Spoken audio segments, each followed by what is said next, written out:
My grandfather, your namesake Yosef, came over on a boat from Russia to Canada.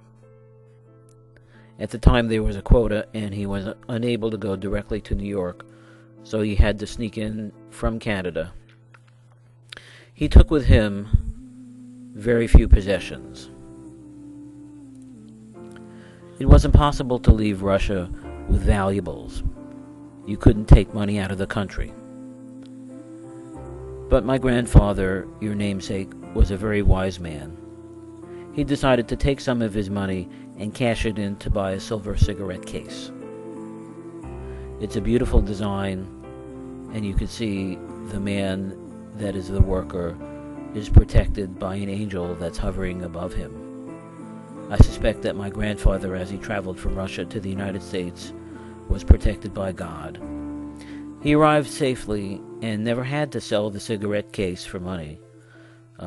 So it was really wonderful that it could be passed down from generation to generation. And now you share his name, and you also have his silver cigarette case as a reminder of that travel from Russia. This is the apartment building in Pelham Parkway that I spent most of my childhood days in.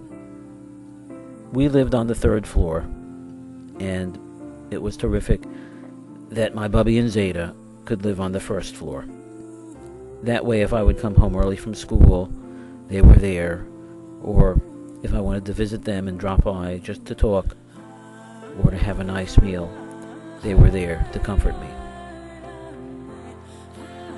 The apartment building was across the street from the train that would take us into New York City. It was also next to a beautiful park. That's why it was called Pelham Parkway. And it was very close to the Bronx Zoo and the Botanical Gardens, where we had a lot of great times. As a baby, I had a special affinity for Hanukkah. I was always amazed by the menorah. In those days, the menorahs with music boxes played Hatikva because we were hoping for the formation of a Jewish state. One of my favorite activities was to grate potatoes so we could make latkes with Bubby. We lived in a wonderful neighborhood that was near a lot of recreation parks, and we were always out enjoying wonderful summer days. Pesach was another holiday that we enjoyed. We had the finest silverware, tablecloth, and fine china out for the holiday. The chicken soup was extra special. It was rich, and we also had light and fluffy knedlach with it. Back then, the public schools were the finest in New York City. I went to Christopher Columbus High School, and we were privileged to have a single computer in the school that allowed students to work on computer projects. Here's a photo of me using punch cards back in the days before they were personal computers.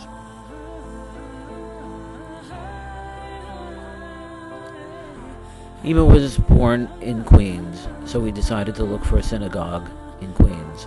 We found one in an area called Bayside near the water. It was beautiful to see the water, and it was also beautiful inside. The stained glass windows let so much light into the synagogue. Everybody was happy and cheery on that day. At your bris, we were very fortunate to get Rabbi Yeshua Krohn. He's related to Rabbi Pesach Krohn, who wrote the book on Brit. Here I am blessing you, as I have ever since, with the threefold Kohanim blessing. And we've been blessed with you ever since that day. We used to travel to wonderful places. The place that I loved to go to the most was Washington, D.C. We would go to the museums and have a terrific time. I know Bubby sent us to Disney, and we had a great time there. And New York is wonderful. But I have a special part of my heart reserved for Washington, D.C., where I spent many days working and also many days playing with you.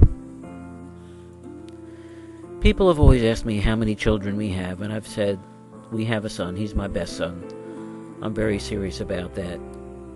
It's always been great to have you around, to play with you, to talk with you, to study with you.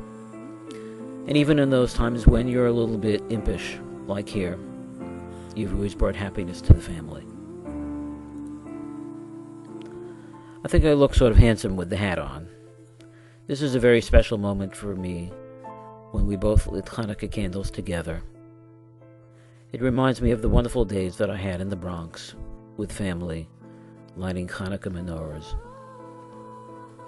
I hope that the light of the Hanukkah menorah will always bring happiness to you, whoever you marry, and whatever children you decide to have. We're all very proud of you, Joseph.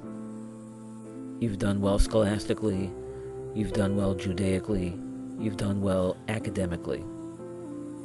It was a real treat to be at your high school graduation and celebrate it with all your friends. It's a momentous time in your life, and you should only go from strength to strength. So here I am back on the Edgemont campus, my home away from home. It's amazing when you take up a job. You're lucky if you can love it, because you'll spend a lot of your life there. My children are a great source of strength for me, and it's a treat to be a teacher.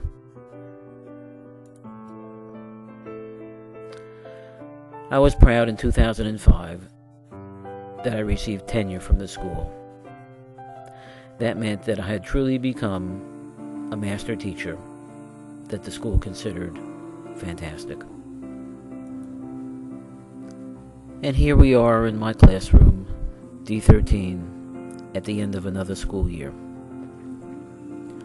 I'm a little sad because the old computers are going off to the trash heap. They'll bring in new computers. That's good. I'm also a little sad because my students will go away for the summer. I love teaching. It's one of the most important things that I think I could do in my life. I'll miss the kids, even though I know they'll be back in September. And I'm looking forward to this summer spending a little bit more time with you before you go away to Israel. Israel is a wonderful place, and I know it's magical to be at the Kotel to pray there. Just to be anywhere in Israel to pray is a wonderful experience. We're all very proud of you, how you've grown spiritually, Jewishly, and I can't think of a better graduation present than to send you off on your first year in college to yeshiva. We're all very proud of you, and we have great expectations that you will come out of college as a Torah scholar. And who knows, maybe you'll change the world. So here we are. I know that if my grandfather would be alive, your namesake, he would be especially proud of you and how we've grown through the generations. And I know we say it a lot that we are proud of you, but we are. And I know I don't say I love you enough, so here it is. I love you, Yossi. You're the best son a father could ever ask for.